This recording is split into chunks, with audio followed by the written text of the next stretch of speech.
본문 말씀으로 십자가 위에서 배운 순종의 신비, 십자가 위에서 배운 순종의 신비라는 제목으로 말씀 나눌 때에 하나님께서 오늘도 우리에게 은혜 주실 줄 믿습니다. 자, 오늘 이 밤 기도의 시간은 우리 교회 역사상 가장 어둡고 또 가장 침울하였던 그 십자가의 사건을 기억하면서 우리는 성금요일이라고 부르는 오늘 이 밤입니다. 고난주간의 절정인 금요일 밤이죠. 2000년 전 온 우주의 창조주이신 하나님의 아들이 골고다 언덕 나무 위에 달리셨습니다.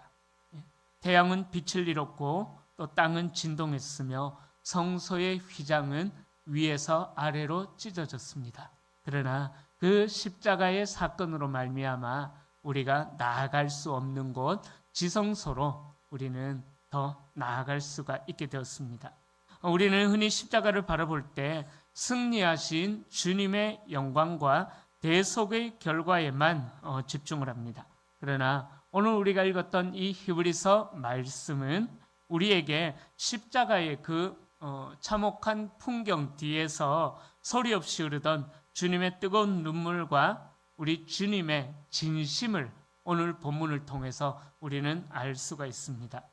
신학자였던 위르겐 몰트만이라는 분은요, 이렇게 이야기합니다. 십자가는 단순히 한 인간의 죽음이 아니라 하나님 자신으로부터 버림받는 우주적인 고통의 현장이다.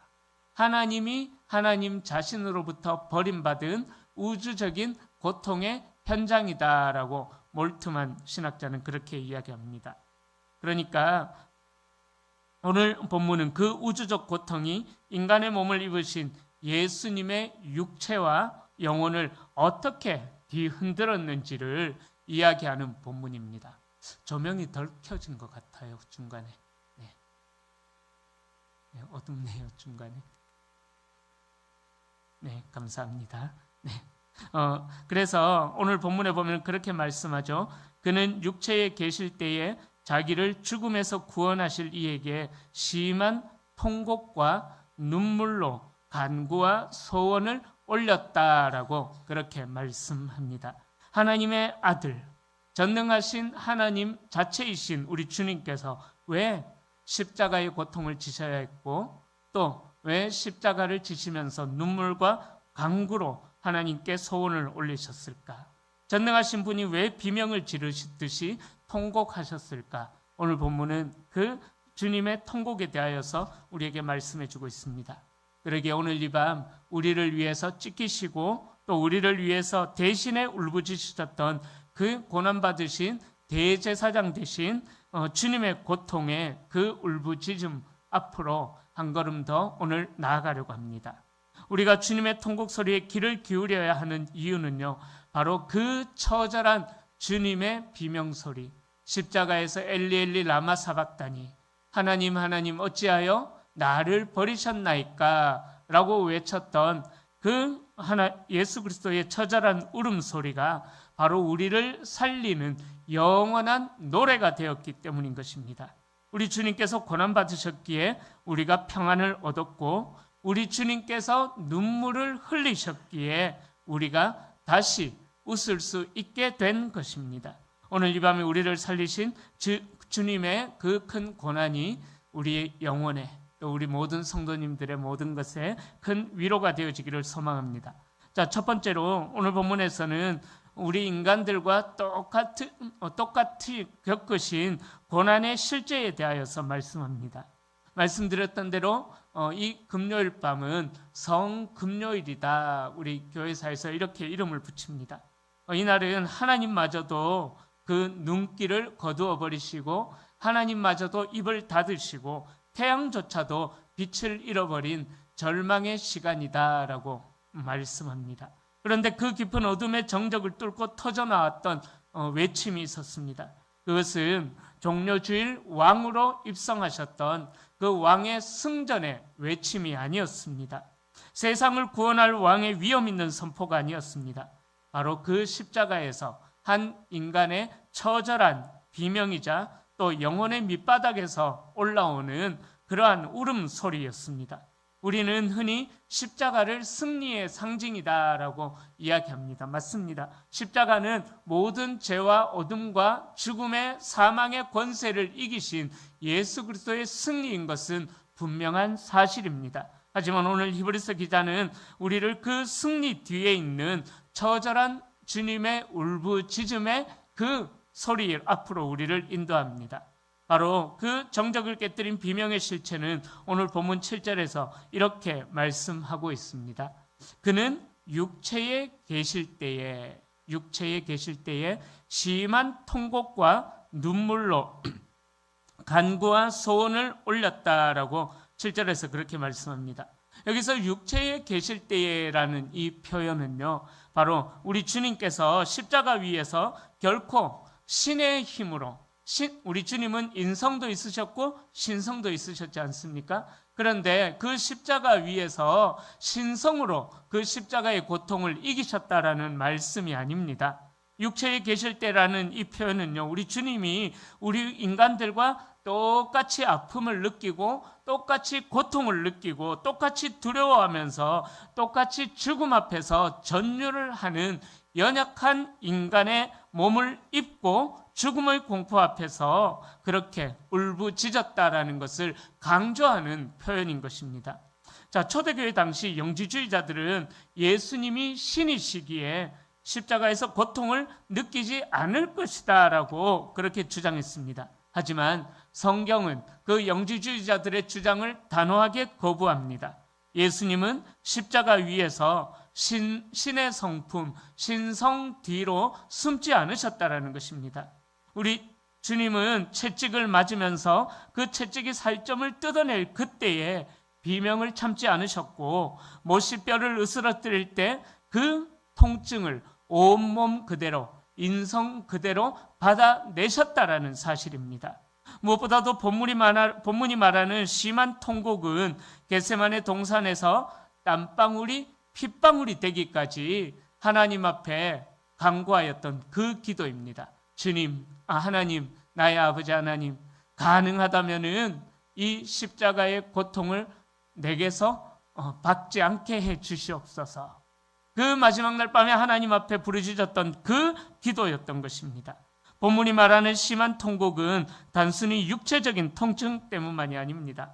통증에 해당하는 헬라어 크라우게라는 단어를 사용하는데요. 이 단어는 어떤 의미가 있냐면요, 짐승이 사냥꾼에게 잡혔을 때 지르는 처절한 비명, 바로 또 산모가 해산의 고통 속에서 내뱉는 절규, 바로 심한 통곡이 그런 의미가 있습니다. 즉, 이 통곡은 자기를 죽음에서 능히 구원하실 이 성부 하나님을 향한 마지막 울부짖음이었고 마지막 호소였다라는 사실입니다. 영원 전부터 단 한순간도 아버지 성부 하나님과 떨어진 적이 없으셨던 성자 예수님께서 인류의 온갖 추악한 죄를 다 뒤집어 쓰시고 하나님 아버지로부터 철저하게 외면당해야 하는 그 영적인 유기, 버려짐이 우리 주님께 심한 통곡이 되었다라는 사실입니다. 나의 하나님, 나의 하나님, 어찌하여 나를 버리셨나이까? 이 십자가의 외침은 단순한 신학적인 질문이 아니라 7절이 말하는 통곡의 절정이 되었던 것입니다. 아버지가 아들을 버려야만 죄인된 인간들이 하나님의 은혜로 구원을 받아서 끊어진 하나님과의 관계가 연결이 되어지고 하나님의 자녀가 될 수 있었기에 우리 주님은 그 버림받은 고통을 통곡으로 삼키셨다라는 것입니다. 20세기의 위대한 영성가였던 필립 얀시는 이렇게 이야기합니다. 예수님의 통곡은 하나님이 인간의 고통을 관념으로만 아는 것이 아니라 직접 피부로 겪으셨다는 확증이다라고 그렇게 이야기합니다. 사랑하는 성도님들, 우리 주님의 십자가의 고통을 당하심, 그 고통을 피부로 직접 느끼심이 그렇다면 오늘 이 시대를 살아가는 저와 우리 성도님들에게 어떤 의미가 있겠습니까? 그것은 오늘 우리 성도님들께서 남모를 아픔으로 아무도 모르게 홀로 그 세상의 고난으로 인하여서 어려움을 지낼 때에, 그 고난의 터널을 지나가고 있을 때에 하나님께서 그 십자가를 통하여서 우리에게 함께 하신다라는 확증이 된다라는 것입니다. 바로 우리 주님은 그 모든 인성으로, 주님의 인간적인 성품으로 십자가의 고통을 겪으셨다라는 것은 바로 우리가 겪고 있는 주님의 나라를 위하여서, 또 복음을 위하여서, 또 신앙생활하며 믿음을 지켜나가는 중에 우리가 당하게 되는 그 모든 고난을 우리 주님이 외면하지 않으시고 함께, 우리와 함께 고난을 받으신다, 우리가 받고 있는 고난에 동참하신다라는 그러한 의미인 것입니다. 오늘 본문에 나오는 우리 주님의 통곡은 우리가 흘리는 모든 눈물을 다 알고 계신다라는 그러한 의미가 있는 것입니다. 우리 주님은 하늘 보좌 위에서 내려다만 보시는 제3자가 아니라 우리의 고통의 한복판에서 함께 비명 지르며 고난에 동참하시는 분이시다라는 사실입니다. 그 주님의 통곡이 있었기에 오늘 우리의 눈물이 하늘에 닿을 수가 있는 것입니다. 주님의 그 뜨거운 눈물은 이제 우리를 대신하여 하나님께 드려지는 가장 강력한 호소문이 되어서 우리의 전 삶에 하나님의 은혜로 역사하고 흐르고 있다라는 사실입니다. 두 번째로 고난으로 배우신 순종의 신비에 대하여서 말씀합니다. 이어지는 8절은 우리가 이해하기 힘든 역설을 이야기하고 있습니다. 그가 아들이시면서도 받으신 고난으로 순종함을 배웠다라고 그렇게 말씀합니다. 이 말씀은 언뜻 보면 우리가 이해하기가 어렵습니다. 주님은 원래부터 완전하신 분이시고 하나님의 아들이시며 또 하나님 그 자체이신데도 불구하고 예수님께서 무엇이 부족하여서 순종을 배워야 하셨을까요? 완전하신 분이 무엇을 더 배울 것이 있단 그런 의미이겠습니까? 자, 여기서 배웠다라는 것은 주님이 어떤 지식적으로 부족했다 그런 의미가 아닙니다. 이것은 바로 실천적인 순종의 완성을 의미하는 것입니다. 머리로만 아는 순종이 아니라 그 십자가의 고통을 몸소 겪으시면서 심장이 멎는 그 순간에도 하나님의 뜻을 따르는 체험적인 순종, 그 체험적인 순종을 십자가 위에서 통과하셨다라는 뜻이 되는 것입니다. 주님은 십자가를 오롯이 겪으시는 그 고통 속에서도 단 한 번도 하나님을 향한 자신의 시선을 거두지 않으셨습니다. 인간의 몸을 입으신 예수님께서 그 육체의 고통으로 말미암아 비명을 지를 그때에 우리 주님의 영혼은 오히려 더 깊은 하나님의 뜻 속으로 들어가게 되었다라는 의미입니다. 예수님께서는 고난을 피함으로 구원을 이루신 것이 아니라 고난의 쓴 잔을 단 한 방울도 남기지 않고 마지막 순종까지 다 하심으로 하나님께서 이루고자 하셨던 그 구원의 계획을 완성하셨다라는 의미가 있습니다. 이것이 바로 8절이 말씀하는 역설입니다. 토마스 아퀴나스는 이 대목을 이렇게 해석합니다. 그리스도의 순종은 고난이라는 시험대를 통과함으로써 비로소 시련을 이긴 순종이라는 최고의 가치를 완성했다라고 그렇게 이야기합니다. 에덴 동산에서의 첫사람 아담은 모든 것이 완벽한 환경 속에서도 불순종으로 말미암아 죄의 길을 선택해버렸습니다. 그러나 두 번째 아담이신 예수님은 골고다 언덕이라는 가장 참혹한 환경에서 자신의 생명을 대가로 지불하며 순종으로 증명해 내셨음을 히브리서 기자는 증거하고 있는 것입니다. 그 순종이 바로 9절 말씀처럼 주님으로 하여금 온전하게 만들었다라고 이야기합니다. 자, 이 9절에 나오는 온전함이라는 단어의 의미는 우리를 구원하기에 법적으로나 신학적으로나 아무런 결점이 없는 완벽한 구원자로 인정받으셨다, 공인받으셨다라는 그러한 의미입니다. 주님은 십자가에서 자신의 모든 의지와 또 자신의 인간적인 모든 욕구를 버리고 오직 아버지 하나님의 뜻이라는 그 순결함만을 우리 주님이 남기셨다라는 것입니다. 이것은 오늘 시련의 한복판에 서 있는 우리에게도 큰 위로와 소망의 말씀이 되는 것입니다. 우리는 흔히 고난을 당하면은 내가 파괴되고 불완전해진다라고 생각합니다. 내 인생은 이제 끝난 것인가라는 생각을 고난 앞에서 하게 됩니다. 그러나 오늘 본문을 보십시오. 하나님의 아들이신 예수님조차도 고난을 통해서 온전함에 이르셨다면은 성도인 우리가 겪는 시련 역시 우리를 온전하게 빚어가시는 하나님의 조각칼과 같은 은혜의 손길이 된다라는 사실입니다. 그러기에 사랑하는 성도님들 꼭 기억하십시오. 우리에게 주어진 고난으로 인하여서 깎여나가는 것만 같은 우리의 삶의 자리, 우리의 마음의 어려움들은 우리의 자아가 죽는 자리요, 또 우리의 자아가 죽어짐으로 인하여서 주님의 성품이 그 자리에 새겨지는 은혜의 시간이다라는 것입니다. 예수 그리스도처럼 온전한 순종의 사람으로 빚어가시는 하나님의 거룩한 훈련의 과정이요, 연단과 교육의 과정이 된다라는 것을 히브리서 저자가 말씀하고 있습니다. 그렇게 주님께서 십자가에서 순종을 통하여서 온전히 하나님의 뜻을 이루어내셨고 하나님의 뜻을 배워나가셨던 것처럼 우리도 우리의 눈물 골짜기에서 고난이 많은 이 십자가와 같은 삶 속에서 하나님의 뜻에 머무는 법을 배울 수 있음을 오늘 본문이 말씀하고 있습니다. 사랑하는 성도님들, 그런 의미에서 그런 맥락에서 이 고난이라는 것은 결코 헛되지 않습니다. 우리가 주님과 복음을 위해서, 또 우리의 신앙 생활을 위하여서, 믿음 생활을 위하여서, 또 우리의 신앙을 지켜나가기 위하여서 고난을 받는 그 자리는 결코 헛된 자리가 아니라는 사실입니다. 이 고난의 끝에는 반드시 하나님께서 약속하신 온전함의 영광이 우리를 기다리고 있다라는 사실입니다. 하나님께서는 오늘 우리 성도님들이 겪는 고난을 통해서 조금 더 온전하게 빚어가시고 여러분들을 파괴하는 것이 아니라 여러분들을 예수 그리스도를 닮은 하나님의 백성들로 온전하게 만들어 가신다라는 사실입니다.